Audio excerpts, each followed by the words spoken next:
गौसे पाक हजरत আব্দুল কাদের জিলানী রাদিয়াল্লাহু আনহুর দরবারে এক লোক গেছে, বলে যে ও গৌসে পাক আমাকে বলেন ইশক কাকে বলে। তিনি বললেন যে রেফায়ের কাছে যাও।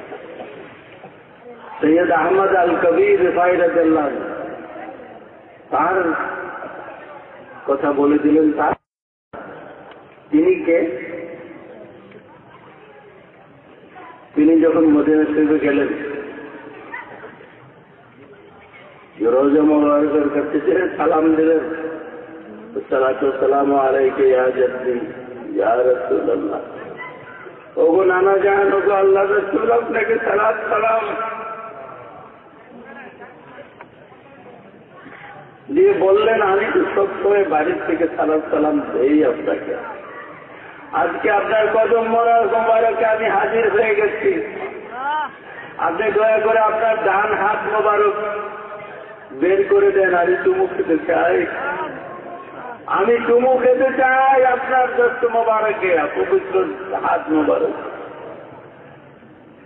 রওজা মোবারক থেকে ডান হাত বেরিয়ে আসলো।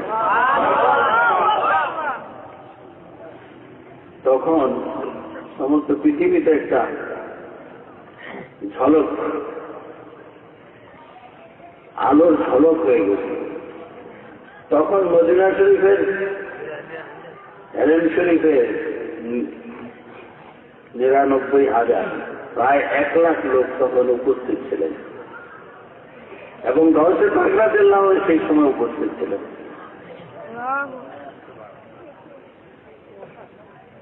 এই পাগলামি দেখলে ইশকের জন্য তার কাছে না পাঠায় আর কারো কাছে পাঠানো যায়? যে ইশকের কথা আমার কাছে জিজ্ঞেস করতে আসছো, যাও জানতে হলে রেফায়ের কাছে যাও। হ্যাঁ, উনি তখন গাছে হেলান দেওয়া অবস্থায় ছিলেন।